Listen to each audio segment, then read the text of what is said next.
on the top and a minion wave. So with Leo soaking in the middle and one more wave coming in, they should be able to get 20, but it's too late. There's a protector. Team Dignitas will jump in it. Chromie and Malfurion will be darlings as they pilot the frogs across the bottom lane. So basically what Leftovers just said is like, we are prioritizing getting level 20s for defense without keep over fighting a fight on the protector against a talent advantage. That's the choice that they made, and it might pay off for them, but it doesn't really look likely with Mopsio being already in a ton of trouble, losing a massive amount of HP. As he moves back, the Protector is on wave 4, man. Salvo is coming through. Snitch gets the damage in. All they have to do is slow them down. And now they're going straight in for the core. Protector doing the damage. Phoenix is eventually going to fall. It's 20 proccing here, but Snitch is still going to die. It doesn't matter though anymore. The Protector with more than 50% HP left goes for the core and is going to close this one out. Dignitas, a couple more auto attacks, and there it is. Dignitas in their first debut of the weekend will get a 1-0 over Leftovers. Clean play from them. Good setup with JPL on top of the variant coming in with those taunts, having to follow up from Chromie. And of course, Phoenix got them just enough kills. However, I will say Leftovers, they really held their own. There were moments where they were able to get to that first initial one-shot, and a lot of teams actually have a difficult time doing that. Yeah, I really think that I mean, again, they are the underdog here. Dignitas is just a dominant team. They've shown it at the mid-season brawl. There's a reason they made it to the final, to the grand final. But at the same time, Leftovers kept up for a long time the game. 13 minutes in, we had both teams on level 16. Yeah. If the fight over the healing pulse goes a little bit differently and they're able to confirm a kill there and grab the healing pulse for themselves, they might be able to win the first protector for themselves, second in the game, and then keep it a bit more even. But that's something that they can work on. I just feel that in the early and mid game, you can really tell that there's been a lot of improvement with the team. Sure. Not only in phase 1, but now also with Mopsio. There's a lot of good calls that are happening, a lot of quick rotations where they're soaking the experience. We said that already after their first game on Friday, but I really think that they are showing signs that teams need to be careful against them. I mean, Leftovers, they've just grown so much. That's what we've always been saying about them, especially towards the end of phase 1 and now into phase 2. We're now asking them to show us that they can get those wins and win some sets. And they've already done it. On Friday, they were able to get their first victory, taking on Zealots and getting the win. We'll see if they can get a little bit more against Dignitas. They've already mentioned today as just a learning day for them, but still, one map, that could be good for them. Let's go ahead and talk about the cheers as they keep rolling in from you guys at home. Our teams that currently are in the lead is Dignitas. You are watching them now as they hit the 2 million mark, I believe, yesterday. And then Fnatic right behind them here with 1.1 million. It's actually really interesting because especially the top 4 here is pretty much how I would expect the standings in our standings to look like at the end of or towards the Western Clash. Yeah? Maybe with the switch of Fnatic and Team Liquid after we've seen the performance yesterday. That's a bit to be seen how those two perform. But that's my prediction for the top 4 for sure. I think Team Liquid might actually climb to the top 2, man. If they keep playing the way they were this weekend. That's what I just said. I know, but I'm thinking I'm actually putting Fnatic down to 3-4. I think Method and them are going to be fighting for that area. You're never listening to me. I know you just said that, but I don't know, man. I think Team Liquid's looking pretty killer. Again, I'm just an Arcaner fanboy, to be honest. Like, I think that guy is an absolute god. I know. I didn't notice. Believe it or not. Tell me about that. I mean, I may talk about him being the best player to ever come into Europe.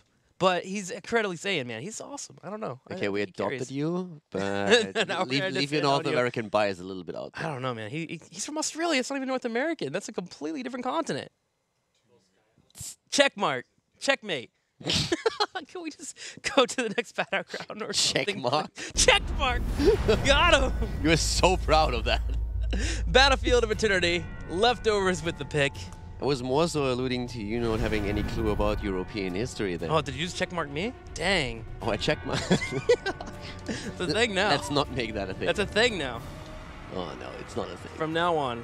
So going to BOE here. Something that was interesting to me the last time that we have seen BOE is that Hanzo isn't a first pick, at least in the first couple of series that we've seen him in. He's actually fallen down to 3rd and 4th pick. It seems like dive comps on this battleground are actually getting a little bit more popular. Genji, Tracer are immediate things that people are wanting to pick up. I mean, I would be a little bit careful with that still, because yes, we have seen that, but at the same time... Small sample size.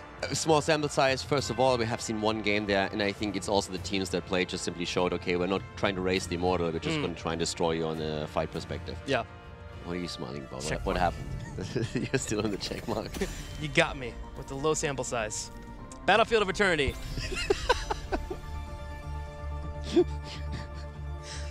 We need to put you into a goofy costume one day. I can pull it off. Yeah, definitely you can pull it off. That's why I say it. Tracer again as the ban here. So we're coming back to DAB just being strong on the hero. And again, I mean, we've seen Tracer banned out a lot, not only against leftovers. Against leftovers, it's a big part. It's not quite that DAB is going to destroy an entire team with Tracer whenever he gets his hands on her, but there's definitely a huge power spike on the leftover side whenever they can play with Tracer. Yeah. So from that background, it makes a lot of sense for them to ban it. Bans are exactly the same as we've seen on map number 1. Genji is taken out as well. So basically at this point what we can sum up is that from a ban perspective, everybody hates Overwatch heroes. And they love him too. Team Dignitas with the first pick of an Overwatch hero. Hanzo comes in. Yeah. This feels much more natural. I was actually going through like a midlife crisis when Hanzo went down to first pick on BOE. He's been talking about it for 2 days now. I was just like, why'd that happen? I don't understand. Like, where's Hanzo? I was like, all is right in the world. Thank you, Dignitas. Leftovers. This is always the question. How do you deal with Hanzo? The one thing that I don't understand with Hanzo, he's an Overwatch hero, right? Yeah. So why does he have scatter shot? I don't get it. Why doesn't he have scatter shot? No, why does he? What do you mean? I'm missing something here. Okay. Bring it. Explain the joke. Huh? Explain the joke. Wasn't it taken away in Overwatch? Yeah, it was taken away. Okay, so so why does he? I was like, how do you know that? You don't play that game. So I was like, where's he going with this? Tim, you just ruined the meme. They're not gonna. Thank you very much. I mean, honestly, the new ability he got in Overwatch is kind of busted. I don't think you can put it. You trying to save it right now doesn't make it better. You ruined the meme. Just live with it. Listen, I hate you right now, and we're going back. I was comparing what you said. Maiev and the Haka have been chosen. No. You got You're not checkmarked. You got checkmarked. Honestly, though, what you said was not matching up with what I know about you. You don't play Overwatch, so how did you know that they changed his abilities? Where'd you learn that from? I know my memes. I read Twitch chat. Hello. Dang, a meme lord, Calidor over here. I mean, do you know what the new ability is? Huh? Do you know what the ability is for Hanzo? I don't play that game. So now he instantly 4 different shots, and he has a dash as well. You see this? 4 shots. This is me not caring. You don't care. Okay. Well, my Evan Dahaka has been picked up. Great. Wonderful. Honestly, if they put his ability in Overwatch into heroes, those variant compositions that you have would be insane with Hanzo. Okay, come on, tell me about it. I've already just explained it. It's 4 instant shots that you can siege up that instantly just wind up, and you get the full damage off of it, and you also get dashes, so he has more mobility and he has more burst. Yeah, that's what we need. He shreds tanks. Oh, yeah. Insane. No, it's really what we need. We need Hanzo with more mobility and more single target damage. That's a fantastic idea. That is an amazing idea. You should be a balance designer. I'm down, man. I just want my heroes to be thematic between my games, okay? Okay, Blizzard, whatever you do, if this man sends you emails. Dude, if I was a balance designer, here's what I would do. Everyone would get a 3rd heroic. Straight up ignore what he said. Everyone would get a 3rd heroic, and they would have the hunt immediately put onto their kit. Could you imagine Murky hunting in and destroying a target? Insta-slime everywhere. There's an idea. Rexar with the hunt. Isn't that sound amazing? The bear flying behind the entire time, charges afterwards?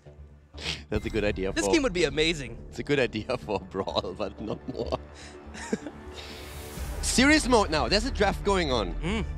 I was serious about the hunt. That's a 3rd heroic. I'm down with that. That's the sad part about it. Lily with the hunt.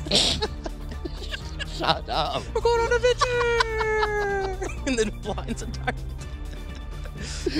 Oh, Brightwing with the hunt is even more creepy. She's like that stalk. I was like, friend! That would be amazing. She could hunt it and then phase shift out. Oh, great. All right, so Malfurion Li Ming comes in. Lots of poke for Team Dignitas. Immortal Control as well.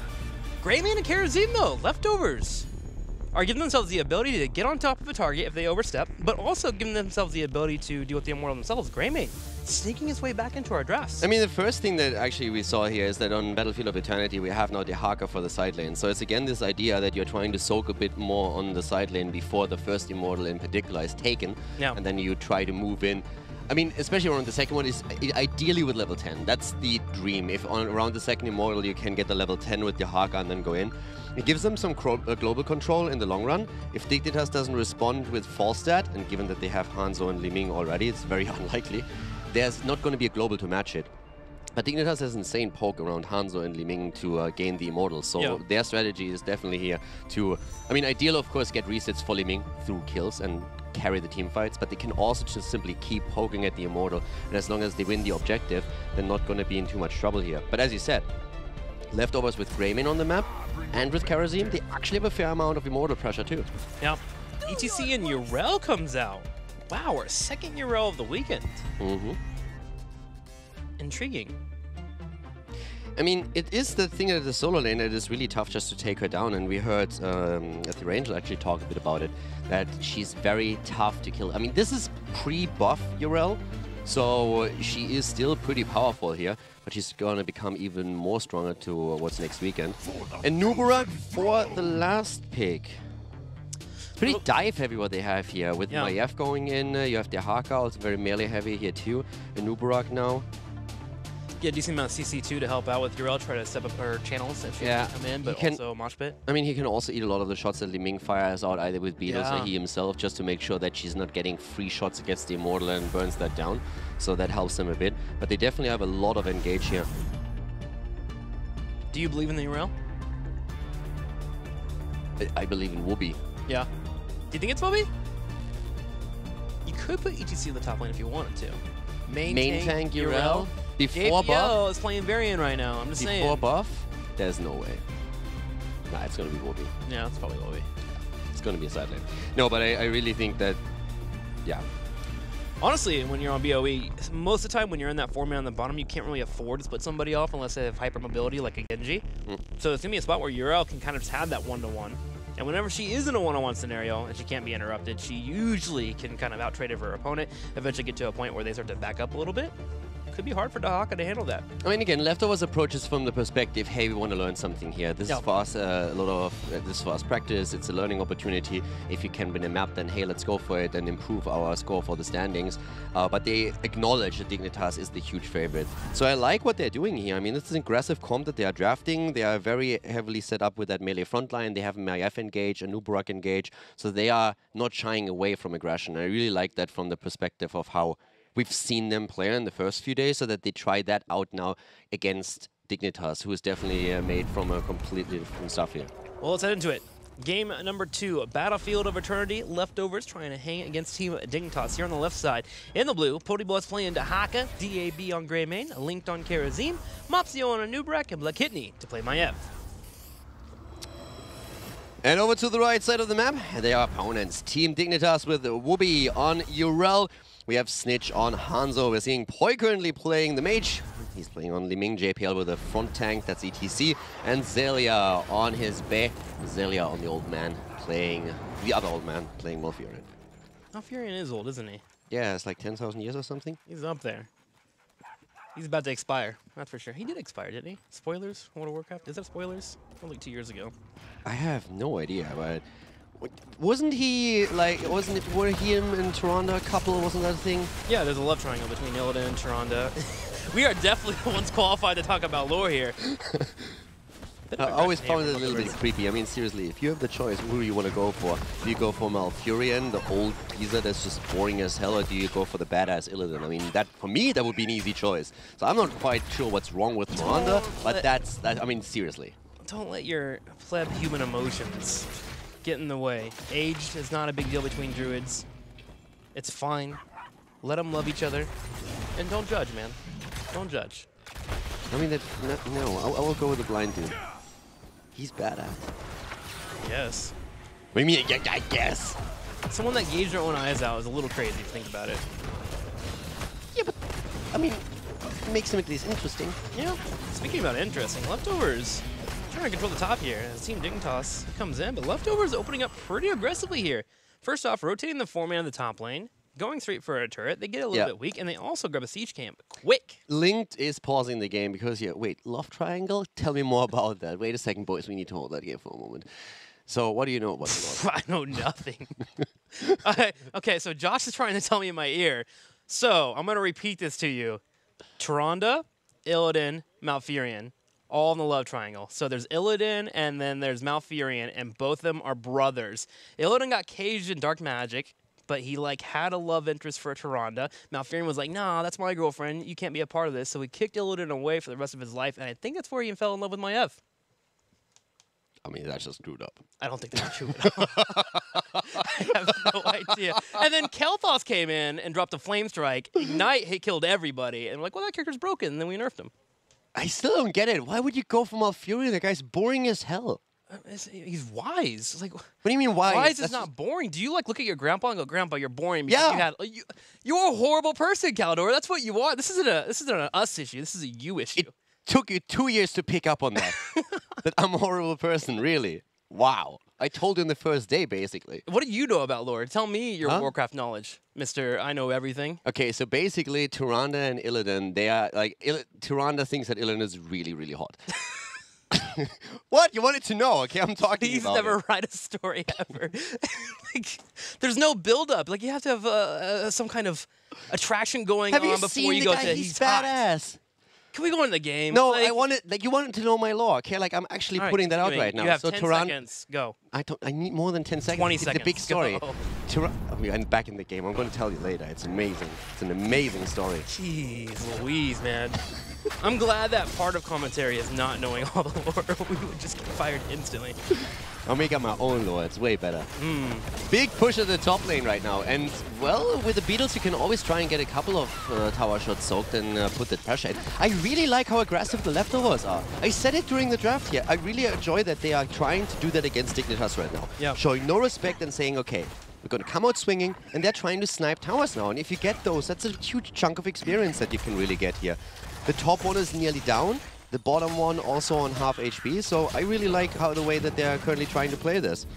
Against Dignitas is always going to be difficult because you just step out of position for a second and Dignitas punishes you. But this is exactly what you need to practice against teams like Dignitas to perfect it against other teams that you might be able to beat. What's interesting is they actually didn't get either of those turrets there, so they're actually a little bit behind in experience. They should be able to clean that up soon. But Team Dignitas and the leftovers go straight for the bruiser camps that we typically see from these teams and move towards that level 4. Now, this is a little bit of an earlier timing. Typically, you get those camps around the 230-235 mark. We got it at 225. So there is a potential for it to be cleared out, especially by Dahaka here for leftovers. Remember that global is going to be important in this exchange. What are you smiling about? I'm going to put a poll out on my Twitter later and ask if Illidan is hot or not. You are so wrong on that. I don't think anyone... Okay. Okay, back to business. Yeah, it's back to business, man, because, like, this could go on all day. It really could. Yeah. We have, in terms of the build, by the way, the exact same build from Whoopi that we saw on Urel already. So going for Marat's Insight again on the first one, so the heals, the sustain that you need on the solo lane, and the gift of the Naru taken on level 4 now as well. So it's really a lot about just her being that sustain, what was that? The pseudo support. Pseudo support, yeah. And for the solo lane, that makes a lot of sense, but for the team fights later on, it really helps her out as well. Yeah. It's the same build that Aethero was using up to this point, so we're going to keep a bit of an eye on that to see if Whoopi follows the same path for the rest of the game as well. But yeah, Urel just hopping around here and creating space and talking about that. Zelia at this point is engaged upon, and down he goes. Great kill by leftovers. Greymane with the last hit here, but Mopsio might still fall as a result. Good stun. Keeps him alive a bit longer. Link is in, and they are able to move out of this. I'm loving what Leftovers is doing in this game. Yeah, they don't have Greymane, though, so I think they're still going to lose this race. Snitch is trying to work in those auto attacks, and he gets it. So Team Dignitas will just barely win out on this Immortal phase. And part of it is because of ETC. ETC actually made sure that Greymane was able to rotate over. It's not only part of it. I mean, it was literally JPL saving them the Immortal here. It was great play by him. You're absolutely right. He moved in and made sure that the heavy audit... I mean, one of the main reasons why Greymane was always so strong here is that his pressure against the Immortal is fantastic once he gets on it. Yeah. So ETC zoning him out here won them the Immortal for sure. I still like the way that Leftovers are trying to play this right now. This is a pretty cool style that you show. And they're looking like they actually might want to dive again here. With Urel in the top lane against Dahaka, they know they have that 4v4. Mopsio's lurking around the corner, threatening the idea of coming in at any point with Maiev to follow up. So Team Dignitas needs to respect that. They'll siege away on the turrets, but not overstep anymore. Only a little bit of damage here on the fort. Yep. Nice defense here by them. Greymane, of course, in this case, also doing really well. We still have at the top lane Dahaka holding the line. Now, the camps are going to become really important, and this is one of the reasons why we're probably going to see a rotation coming top lane pretty soon.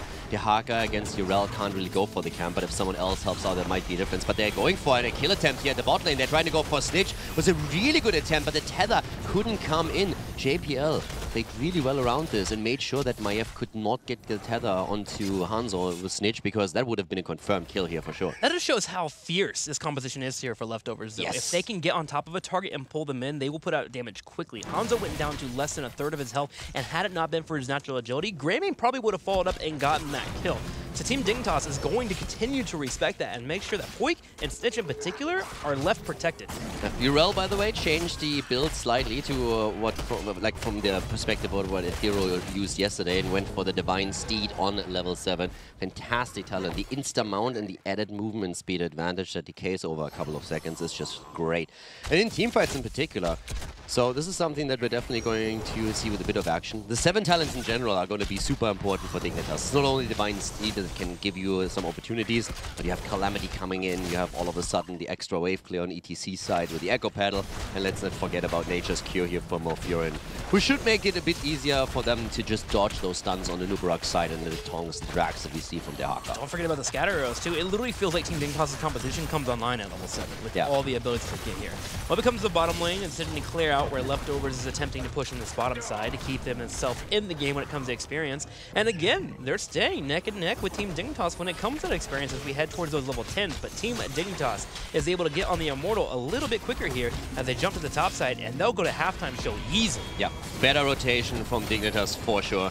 Here comes the tether against JPL. They're trying to go for it. Podibos needs to be careful, but that could be the kill. ETC is in trouble, and he goes down once again. The Leftovers jumping in and getting the second kill here. But as you said before, they are already behind in the Immortal race. They have lost the halftime show, so now they need to put Greymane onto the point there. And we have Whoopi in as well, using his Qs actually. Really good job to push them into the stuns. Yeah, really trying to make sure that the knockback prevents Greymane from actually getting those auto attacks in. Was in a 2v1 against Maya and Greymane. Didn't get too much damage in there, and meanwhile, ETC has had time to respawn, but Zelia gets tethered once again. Walks through his root. Here comes Dahaka. Can they find the drag? Zelia is trying to stay alive. He's dancing, but he eventually does get picked off. But Poik is trying to find a reset. If he can get one, Team Dignitas can fight back. That could have been a much quicker kill for Leftovers as well if Greymane was already with them, but he just rotated in. Now Dignitas is again claiming the Immortal. But I have to say, if Leftovers is able to pull this off against Dignitas, then we are definitely going to see other teams struggle heavily against them trying to go for these snap kills, because this is looking absolutely fantastic what the Leftovers are pulling off here. They're even going to reach the earlier level 10, but Dignitas is just still controlling the Immortal so well that it's going to be very rough for Leftovers in the long run to keep up with this, because up to this point it worked out, but as the Immortal scales, they need to win some of these objectives. And here's a massive arrow and the follow-up that we're seeing from ETC. Mosh Pit is in, it's party time as everyone's dancing, and a quick triple kill is shifting the game very, very quickly in Dignitas' favor. Literally the easiest mosh pit JPL has ever had in his life. Snitch nailing that Dragon's Arrow, hitting 3 members, power slides in, gets the mosh pit with the help of the Immortal. They clean them up thanks to resets, and Team Dignitas will take a commanding lead due to those kills. There's a turret wall falling down, and this Immortal, it's still healthy. They can go for a keep. Yeah, that was actually extremely well done by Dignitas, and of course at the perfect moment in time too, just as they were pushing as is. If they find another kill here, they could even go for the keep. Containment disc comes out, Isolation is hitting as well. They're trying to go for the kill. Poik with a quick teleport away, but the tether is good against Urel, but can they really take her down here? Ult is already popped by Whoopi, and that keeps him alive long enough. JBL moving away here now to the Containment Disc Cocoon combo that we've already seen come through this weekend. This time not successful to isolate and kill someone. Ardent Defender also healing Whoopi up. Walks away from that fight, full health. Let's go ahead and check out the fight once again here in the top lane. The arrow comes out, bam, landing on 3. JPL power slides in, drops a mosh pit, and Poik will drop the Wave of Force just to make sure to get the resets. Calamity into a Twilight Dream. Click, clean, and perfect. Check mark there from Team Dignitas. And as we're continuing with the game here, let's also point out that the keep has actually fallen. As we saw Leftovers like push past the Immortal, dive past him and try and force the team fight against Dignitas. The Immortal took the keep itself down. Arrow again on Kerosene. Nice. And a slide. That's the kill that they needed. 4 versus 5. Dignitas moving in, trying to go for the second kill, and Blakidney is in trouble. He's gonna fall. Snitch is trying to get away from Podibos, and he has a straight selective. Can jump away, but JPL is not letting the dinosaur escape here either. A quick drag is maybe putting Poik in a bit of an awkward spot for a second, but that's not gonna change the outcome of this one. The Haka goes down, another triple kill for Dig, as they are now 2 levels ahead. 6 kills against 3, have an easy 4 to drop here at the bot lane. and a massive advantage in game number 2. This is getting out of control quickly here for Leftovers. With the next Immortal phase about to come and Team Dignitas having the extra talent you mentioned, and they take the entire map, they'll have Catapult pushing in, they'll have this Night Camp in the bottom lane, they'll have the fort destroyed as well, and they're also even looking at that well on the left side. Won't be able to grab it, but Team Dignitas should be able to shred this Immortal quickly. Leftovers probably has one more team fight in this game here before they're out. But this is a double camp that we're now seeing pushing in as well, so they can really be aggressive with this. Greymane is now moving back from the top lane. Cocoon had been used. They're trying to clean those camps up, but that still hasn't happened. So now we're seeing Dignitas pushing in aggressively again. They're double camp, a talent advantage, 2-level lead. They are just going through that wall. They're trying to make sure that with the next Immortal, if they take it, they can end the game. Kenny was trying to force a fight there, maybe get HGC pulled in that turret range and have Mopsio follow it up. Power side allows for him to get out. Team Dignitas heads straight over to the Immortal. 4 setting up for defense. They'll leave Hanzo to himself. As long as they have eyes on Maiev and Greymane, Hanzo should be just fine. Yeah, Hanzo's doing well here. He's, of course, just rushing down the Immortal again, and Leftovers are now trying to meet that somehow. But that's very unlikely to happen. But the Kidney is being attacked. They're starting to follow it up, but nice dodge here with the Vault of the Wardens as JPL's Power Slide is being dodged. Here comes the arrow. Hits full in the face. Mosh Pit attempt again, and that one connects for a short second. But this time there's no kill follow-up. Still the jump as Hanzo moves away, but a nice Twilight Dream against Greymane, and he goes down. Good kill for Dignitas. Leftovers just can't find these kills here. Blackidney and crew attempting to get Wubby, but Wubby just staying alive. He'll mount out, drop the spray paint as well, just knowing that he has those jukes available. Jumps over the wall, goes straight for Blackidney. He's able to get out thanks to the teleport, but meanwhile, Hanzo is back to business, clearing out the Immortal and setting up Dignitas for a push in that bottom lane. Exactly, and in the bot lane, one of the towers has already been lost. Leftovers are still 2-3 levels behind. Dignitas might even get level 16 with a push once they go through the structures. This is looking grim for the Leftovers. It all comes down to that push in the top lane. Dragon Zero hitting 3 members into the power slide mosh pit. Felt like that became the beginning of the end here. Leftovers are going to have to defend this push in the bottom lane. A massive shield for Team Dignitas. They're stepping up already, getting the waves cleared out. ETC is checking the corners. Sonic Arrow to come out as well to make sure no one is surprised for Team Dignitas. And if they're able to get a kill here, grab a turret. They'll hit level 16, have that talent advantage, and look for a core. Yeah, they should definitely look for core here.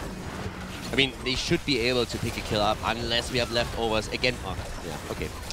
Down goes Maiev, and that is the opening that Dignitas needed here. Now they have the level 16 talent as well. Boss is in trouble.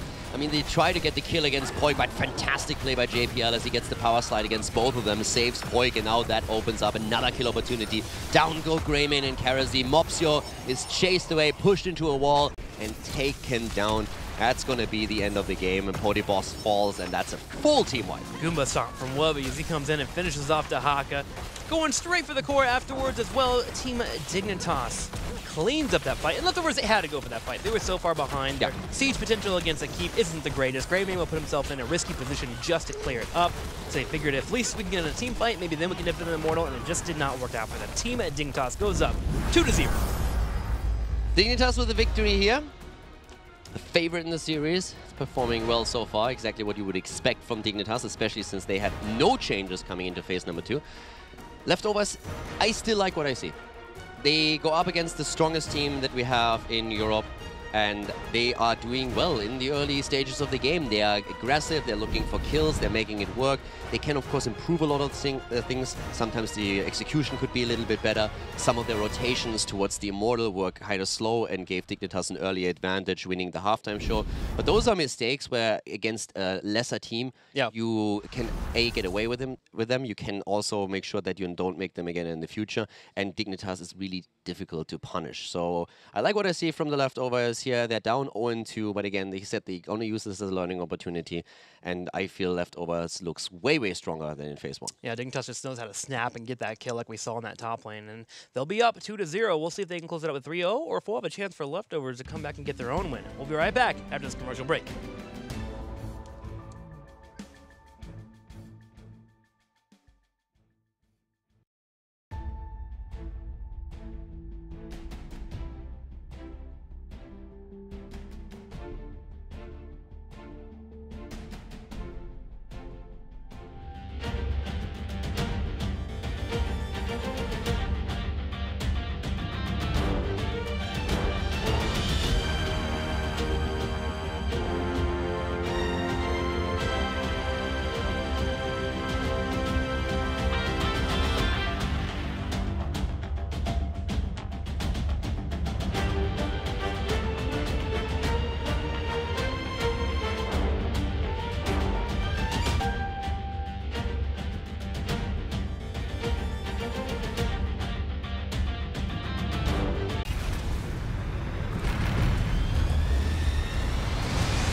my friends. So nice to see you around the hearth once more.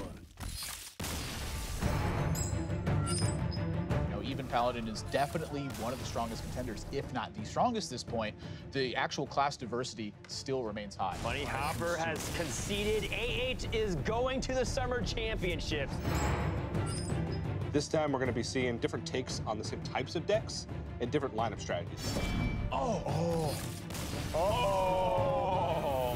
It's go time! This is the Hearthstone Summer Championship!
Welcome back to the HGC, where you get good games and amazing allure. Yeah. I'm your favorite host. My name is Trickster. Counter over there as well.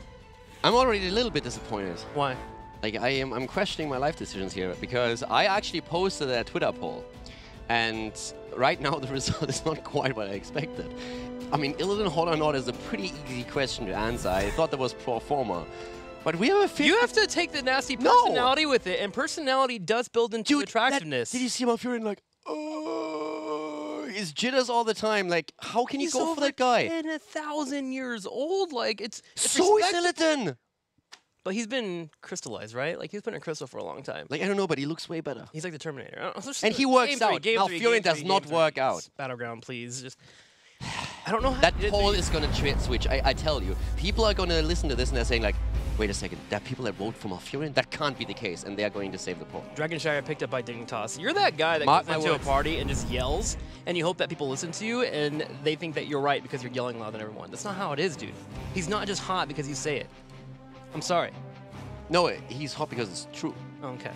Hey, if you have the choice, okay, you're weird, so that doesn't count. But like outside of that, I'm not interested in any of them, to be honest with you. I just like. I mean, to I double heard down from Josh earlier that they're supposed to be twin brothers. Yeah. The first thing that comes to my mind is just like, dude, get some glasses, because that's not the case. Okay, so our last tidbit on this before we stop talking about it, because it's ruining our cast, Caldor. No, it's not. Josh was Like, so upset that we ruined the lore so much that he came in during our break and he gave us a history It was lesson brilliant. on the I almost said the wrong word. The love triangle between the three of them. What did you between, say?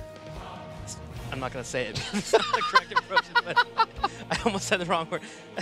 And I don't want to get in trouble because it's a professional podcast. But apparently we were wrong in our lore, and we apologize for that if we offended anybody. No, our law is better. My bad, you know. Okay, you can tell me whatever you want. The law might be wrong, but it's very, very entertaining. It's an entertaining lore. Yes, summing up one character into one sentence is very entertaining. Now, moving into Dragon Shire, Dignitas, this is a favorite for them. Right, Caldor? I'm still stuck. I'm stuck in this room here. Open the door and go through Dragon Shire, Come to Dragon this Shire. room? Yeah. Macro. Dragon Shire is definitely one of the maps where they... I mean, they had in the first phase of 2018, they had a 9-0 track record on Dragon Shire. And they continued their positive trend on the mid-season ball. So this is definitely one of their favorite maps to close out a series.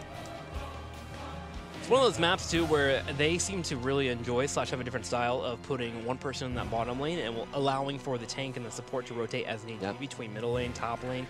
And they just have someone that can clear well, whether it be Chromie with trying to Dragon's Breath the back line of a minion wave, or even Hanzo with that explosive arrow later on level 4. It's a thing that Dignitas does really well, and it's actually pretty strong.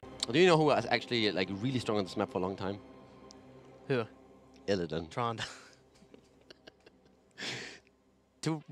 Yeah, but that was a really long time ago. Yeah. Tirana was actually good on the map for a long time because you could interrupt any kind of channel on the Dragon Knight with the Owl, and it could stall it out. And when we still had the Muradin Tyrande meta, you could simply rotate between mid and top lane and try and get kills the entire time. But that was 2 years ago? Yeah, that was back then. We had the meta of Christmas 2016 that was Diablo Tyrande every game. That was a fun one, too. Where they just really shut down the Hunter Mark coming in for full 2-second duration. But after that, we had Illidan. Illidan was strong because you could hunt global. Yeah, you could hold the top lane. You pseudo-global and could zip around. The was way lower back then, so you could just kind of just spend it like crazy. Yeah, Hunt also is another great indicator that Illidan in comparison to Malfurion is just way more energetic. And literally, like, with all the energy, fly around the map, whereas Malfurion is always, like, it feels like Malfurion, like, walks slower than any other character in the game. Being overcome by your bloodlust of trying to kill somebody is a very beautiful trait in somebody. You are correct, Oh, yeah, Caldor. he definitely is. It makes you interesting. Leftovers thinking about their ban here. Some bans that might sneak in here that you typically won't see are globals. Dahaka could be a wonderful ban on this battleground. I honestly think that Dignitas is going to ban out Tracer again and going to follow that trend. I mean, why fix it if it ain't broken? Oh, but you do ban Dahaka. Dahaka on the side of leftovers makes more sense as a ban, I would say. True. But here I would say Tracer again. We still have the first pick on the side of leftovers, so I feel if Tracer is left open, there's a chance that they're actually saying like, well, why might as well try it.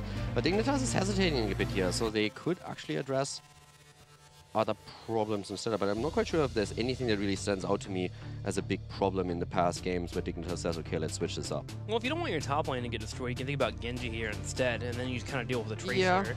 And then that way you can get someone on the top lane that can sustain themselves. And so far, between Method and now Dignitas, we see that Urel's actually been okay as a top laner. The Genji ban is definitely fair. I mean, for the top lane, you can still try and go into Blaze. You have Urel that we've now seen once. And one of the reasons why Method played Urel on this map in particular is because she's so good at holding the shrine at any point. So you end up in a battle between the two top laners where Urel just sustains herself the entire time and you can't push her off the shrine. So they ban out Genji so that the rotation to the top doesn't happen. That leaves Tracer open. And now we're going to find out if leftovers are actually going to pick her, because if they don't, then Dignitas might head into a Tracer and Malfurion rotation. Moik loves this There you go. Tracer. So there it is. The AB gets a 0. So we should have a Malfurion for Dignitas Yep. with X Hero. Malfurion Blaze would be fantastic again. Yeah. I just don't know if they want to try Urel on the map now. That would be one of the things. Because we have seen Urel for the second time, but as we said before, she seems to, at least for now, have a lot of benefits for Dragonshire simply because she can hold the shrine for so long. So that might be something where Dignitas says, like, you know what, let's go and get our offlane a little bit later, see what exactly happens. We might try that out now. But yeah, outside of that, I would say go for an early Blaze pick. I'm scared for her changes next week because she is so strong right now in live patch. And if she's being played right now, Yeah. before buff, I actually think we might end up with a lot of Urel bans. Yeah. If she's too overtuned. That players are just going to say, like, okay, we're not going to deal with that. we're going to have to go to Thesaurus and find a lot of words for hopping around because she's going to be hopping all over people. And we got to make sure that we can change it up. All right. Muradin comes in. Speaking about hopping. Yep. Muradin. Always the Dignitas special on this map. They played Muradin more than any other tank on this map, even when we had a massive focus on Garrosh and other heroes. Before that too, like, it was always a hero that especially JPL loved on Dragonshire. I would have expected Muradin to come in later. I didn't really think that they would commit to the tank in this first rotation, because another hero that they fell back into when they couldn't get their hands on Muradin was Johanna. She's strong now as well. And we have leftovers. They are coming out blazing here with going straight for the offlane pick, and we have an Abathur on top of that too. That's a spicy worm right there. Making sure to get the Carapace build here for Tracer, keep her alive and constantly helping her out. You have the Soak on the side. You can also make sure that your top lane is empowered to do well, and Blaze already is annoying enough. Leftovers with a pretty strong draft here for Dragonshire. Yeah, I'm liking it. The Abathur is always a bit of a question mark on Dragonshire. Question mark in the sense that we have seen Abathur here in the past, but traditionally teams shy away from him a bit because it makes it more difficult to control the shrines. But he offsets any kind of 1 versus 1 setup on the top lane.